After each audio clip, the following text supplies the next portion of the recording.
د پښتو سینما په تاریخ کې ډېرې مشهوري هیروینې راغلي او لاړې، خو یوه داسې ډانسره هم وه چې کله به د فلم په پرده راښکاره شوه د فلم اصلي هیروین به هم د سوري لاندې شوه. هغه یوازې یوه ډانسره نه وه بلکې د پښتو سینما یو داسې نوم و چې د هغې د یوې سندرې او یو ډانس لپاره به خلک سینما ته تلل.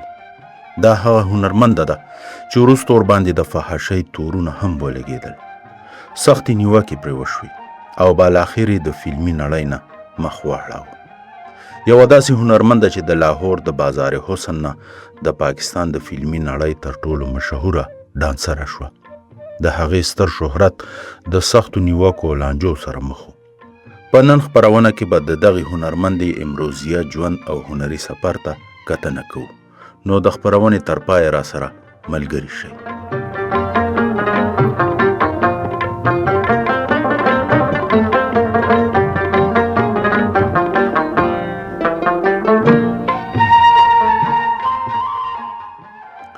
امروزیه بیګم د پښتو سینما هغه نوم دی چې د هغې د ډانس د یادونې پرته د پښتو سینما نیمګړی ښکاري. هغه داسې هنرمنده وه چې د خپل وخت د ډیرو هیروینو نه زیات شهرت ترلاسه کړ او د هغې په ډانس به د سینما هالونه له کتونکو ډکېدل. د امروزیه تعلق د لاهور د مشهور بازار حسن سره و. هغه په کال 1962 کې په یو داسې چاپیریال کې وزیږېده چېرته چې د موسیقۍ او ډانس دود پخوانی و، نو ځکه هغې هم له ماشومتوبه د ډانس سره ځانګړې مینه پیدا کړه او همدا مینه وروسته د هغې مسلک شو. څه چل دی مړې؟ مونږ ته مینې دپاره څه ټیم هم راکوه که نه؟ مړې ما سره مینې ته ټایم نشته دی. خوښه ده مینې جوړې زه ګورم چې ته امروزیه د وړوکوالي نه د کلاسیک ډانس منظم تعلیم ترلاسه کړ. ویل کېږي چې هغې د هغه وخت له نامتو استادانو نه زده کړې وکړي او همدا وجه وه چې د نورو ډانسرانو په پرتله هنر ډیر پیاوړی او مسلکي و. کله چې د پاکستان فلمي صنعت د خپل عروج په لور روانو، امروزیه هم فلمي نړۍ ته راغله. هغې خپل فلمي سفر په کال 1983 کې د پښتو فلم چراغ الادین نه پیل کړ. حیرانونکې خبره دا ده چې هغه وخت د امروزیه عمر یوازې 10 کاله و. همدغه فلم د هغې د بریا لومړی زینه وګرځېد. د هغې کلاسیک ډانس دومره خوښ کړی شو چې ډیر زر ورته د پنجابۍ فلمونو دروازې هم خلاصې شوې. وروسته یې د پنجابۍ په یو فلم یار دا سحره کې کار وکړ او دغه فلم هغې ته نور هم زیات شهرت ورکړ. امروزیه داسې وخت کې فلمي نړۍ ته داخله شوه چې د پاکستان سینما د خپل ګولډن دور نه تېرېده. سینما هالونه به له خلکو ډکو، فلمونه به سوپر هټ کېدل او د هر نوي فلم د راتلو انتظار به کېده. په دغه وختونو کې هغې ته د هیروین جوړېدو فرصت هم موجود و، خو هغې خپله خوښه لار وټاکله. هغې د ډانس هنر ته لومړیتوب ورکړ او همدا پریکړه د هغې د شهرت تر ټولو لوی راز شو. او بیا ډیر زر داسې وخت هم راغی چې ډیر داسې فلمونه وو چې د کیسې نه زیات د امروزیه د ډانس په وجه مشهور شول. هر کله چې د پښتو سینما لومړۍ لسیزه روانه وه، ښځینه ډانسرانې ډیرې کمې وې. په همدې وخت کې د امروزیه راتګ د پښتو سینما لپاره یو لوی بدلون ثابت شو. هغې ډیر زر ځان ته داسې ځانګړی مقام جوړ کړ چې د کلونو لپاره یې په پښتو سینما راج وکړ. او بیا وروستو که څه هم ګڼ شمېر نورې ډانسرانې راغلي، خو د امروزیه په شان مقام او شهرت هیچا ترلاسه نه کړی شو. هغې یوازې ډانس نه کاوه بلکې په یو شمېر فلمونو کې د هیروین په توګه هم کار وکړ، خو د هغې اصلي پیژندنه هماغه آیټم نمبرز او کلاسیک ډانس پاتې شول. امروزیه یوازې هنرمنده نه وه بلکې فلمسازه هم وه. هغې د فلمسازۍ په توګه څو فلمونه هم جوړ کړل چې پکې سړیخور، ثبوت او 3 لیوني شامل دي. که څه هم د فلم جوړونکي په توګه یې دومره شهرت ترلاسه نه کړ، خو د یوې ډانسرې په توګه یې نوم ورځ تر بلې لوړېده.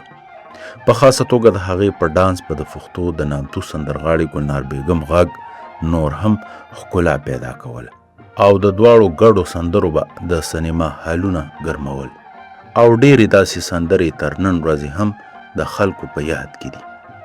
د اتهیمې لسیزې په اوږدو کې امروزیه تقریبا د هر مشهور پښتو فلم برخه وه. په سلګونو فلمونو کې سولو او ډویټ ډانسونه وکړل او دا هغه وخت چې د هغې نوم به د هر فلم د بریا ضمانت ګڼل کېده.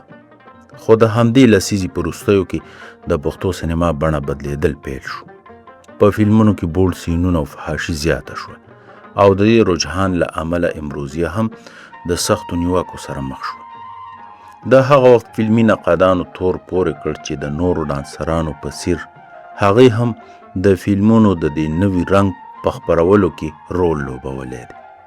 وروسته چې اردو، پنجابۍ او بیا پښتو سینما ته نوي او ځوانې ډانسرانې راغلي، همدارنګ سیالي هم زیاته شوه. همدا سیالي د دې سبب شوه چې امروزیه هم ورو ورو له خپل پخواني کلاسیک انداز نه لرې شوه او د وخت غوښتنو سره سم د بولډ ډانسونو خواته لاړه. که څه هم دې بدلون د هغې لپاره ډېر تنقیدونه راوپارول، خو بیا هم د هغې شهرت کم نه شو.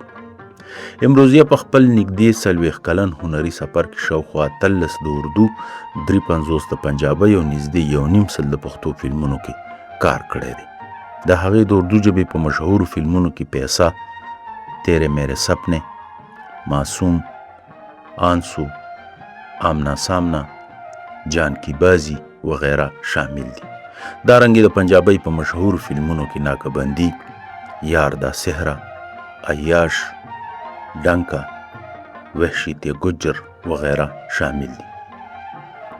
او د پښتو په مشهورو فلمونو کې ټیکسي ډرایور، پیسې ته سلام، لټکه، قلنګ، د پښتون شان، پړانګ، ناوې د یوې شپې او داسې نور ګڼ شمېر فلمونه شامل دي کوم چې اکثره په خپل وخت کې ډیر زیات مشهور شوي او لوی بزنس یې کړی دی. دا شمېره په خپله د هغې د بریالي فلمي سفر ثبوت دی. خو هر عروج یوه ورځ زوال هم ویني. کله چې د پښتو سینما بازار سوړ شو، فلمونه کم شول او سینما هالونه تش پاتې شول، امروزیه هم ورو ورو له فلمي نړۍ سره مخه وکړه.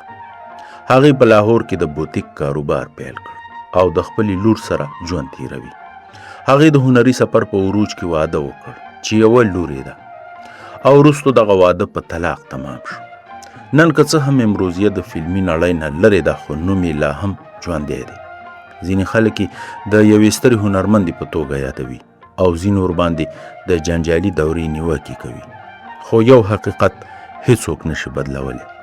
تر څو چې د پښتو سینما تاریخ لیکل کیږي، د امروزیه نوم به د هغو هنرمندانو په لومړیو کرښو کې لیکل کیږي چې د خپل هنر په زور د پښتو سینما یو مکمل دور تعریف کړی.